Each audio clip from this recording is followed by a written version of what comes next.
Deuxième journée de Ligue 1 en approche. Occasion parfaite de tenter un prono chez les copains d'Unibet, d'autant que mon lien en description permet de limiter les risques grâce au remboursement du premier pari s'il est perdant. Exemple, une mise de 100 € sur les victoires du PSG et de Lyon égale 300 € dans la poche. Et si perdant, vous récupérez vos 100 € pour pouvoir rejouer. Condition pour jouer en bas de l'écran. Ronaldo fenomeno ou Samuel Eto'o? Ronaldo. Ronaldo fenomeno ou Shevchenko? Ronaldo fenomeno. Ronaldo fenomeno ou Fernando Torres? Ronaldo. Ronaldo ou Patrick Kluivert? Ronaldo. Ronaldo ou Kun Agüero? Ronaldo. Ronaldo ou Alexandre Lacazette? Ah Ronaldo.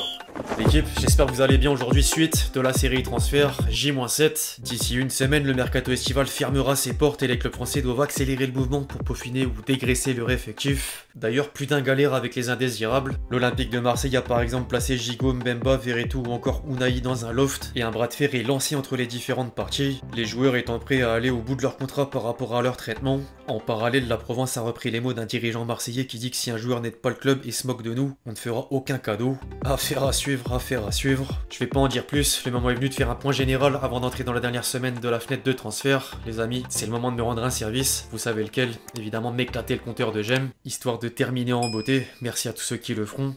Transition.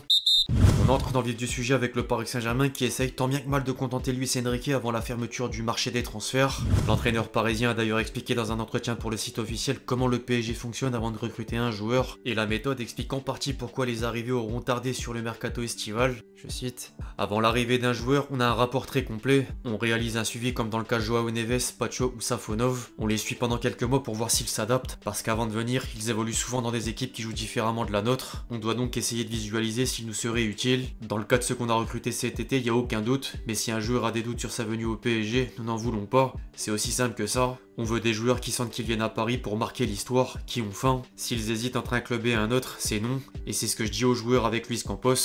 L'ancien sélectionneur de l'Espagne utilisait ensuite la métaphore en conférence de presse par rapport à l'aspect financier qui rend la tâche toujours plus difficile quand l'acheteur s'appelle Paris. Je cite: quand un club comme le PSG veut une machine à laver, au lieu de coûter 4 €, elle coûte 400 €. Elle doit fonctionner comme une machine qui coûte 400 € alors qu'elle vaut 4 €.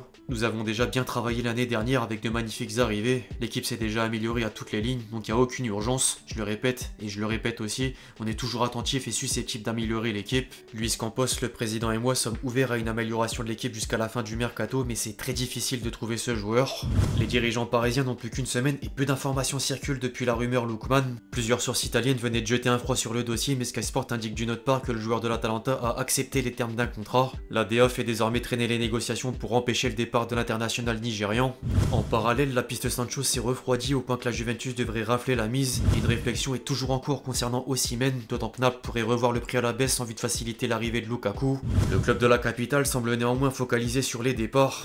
L'état-major parisien a mis la pression sur Luis Campos et lui demande d'accélérer le dégraissage de l'effectif. Après le prêt de Moscardo à Reims, Ugarte est de plus en plus proche de rejoindre Manchester United contre 60 millions €. Soler prenait la direction de West Ham, mais Everton est entré en concurrence, de quoi titiller les exigences parisiennes. Enfin, reste à connaître les sorts de Skriniar, Danilo, Mukele ou encore Bernat, tous absents du groupe pour la réception de Montpellier ce soir. Affaire à suivre. En dehors de Paris, les clubs français passent la seconde à 7 jours de la fin du mercato estival. Mon Lens s'est attaché les services d'Anas Zaroury pour 7 millions € dont 2 de bonus et Satriano sous la forme d'un prêt avec option d'achat de 5 millions €. L'international uruguayen devait rempiler à Brest, mais le projet lensois l'a fait changer d'avis au plus grand regret d'Éric Roy.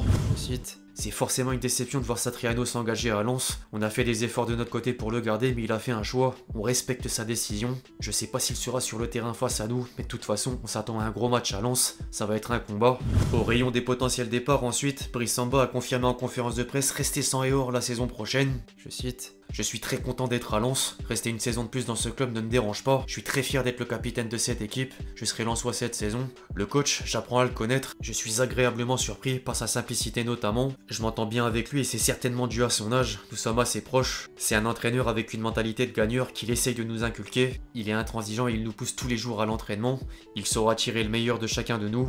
Par contre, Will Steele sait que certains éléments vont prendre la porte de sortie dans les prochains jours, dont Danso, en passe de filer en Serie A pour une vingtaine de millions €. Sam Samed qui pourrait partir en prêt pour alléger la masse salariale, ou encore Spearings dans le viseur de Brøndby au Danemark. Les dirigeants lensois penseraient d'ailleurs à Mahamadou Diawara pour remplacer l'ancien Toulousain, d'autant que Lyon peine à dégraisser et John Textor a mis presque tout l'effectif en vente pour atteindre l'objectif de 100 millions d'euros promis à la DNCG. L'exemple type s'appelle Cherki, toujours sur la liste des départs sans trouver preneur. L'OL était sur le point de l'envoyer à Fulham avant que le vice-champion olympique ne refuse la destination pour viser un meilleur projet. En parallèle, les Guns vont quand même réaliser les coups de Taner Tesman et Noah Sadiki pour renforcer le milieu de terrain. Chez l'autre olympique, désormais le tandem Longoria-Benassia s'active toujours sans relâche. L'OM a obtenu le prix de Jonathan Rowe avec une option d'achat de 15 millions d'euros et pousse d'autres dossiers, dont celui d'un attaquant suite à la blessure de Moumbagna. Le club olympien s'est positionné sur Neil Maupay, mais Everton demande un transfert sec et la piste Lorienté est toujours dans les tuyaux malgré une première réponse négative de Sassuolo sur un prêt avec obligation d'achat de 14 millions d'euros. Quant à la défense, les dirigeants marseillais ont formulé une troisième offre à Fribourg pour Sildia qui veut à tout prix évoluer sous les ordres de De Zerbi. Dans le reste des informations autour de la Ligue 1, le Stade Bressois a récupéré Abdallah Sima en prêt de Brighton et pense à Kurzawa pour pallier la blessure de Loco. Monaco s'est offert Jordan Tézé contre 12 millions d'euros. Rennes a posé le même montant pour signer Mikhail Faye et négocie l'arrivée de Jota en provenance d'Al Ittihad. Strasbourg enchaîne les arrivées grâce à la multipropriété. Le Racing s'est attaché les services de Sekou Mara, Mamadou Sarr et Nanassi pour une somme totale supérieure à 30 millions d'euros. Toulouse a vendu Logan Costa à Villarreal pour 18 millions d'euros.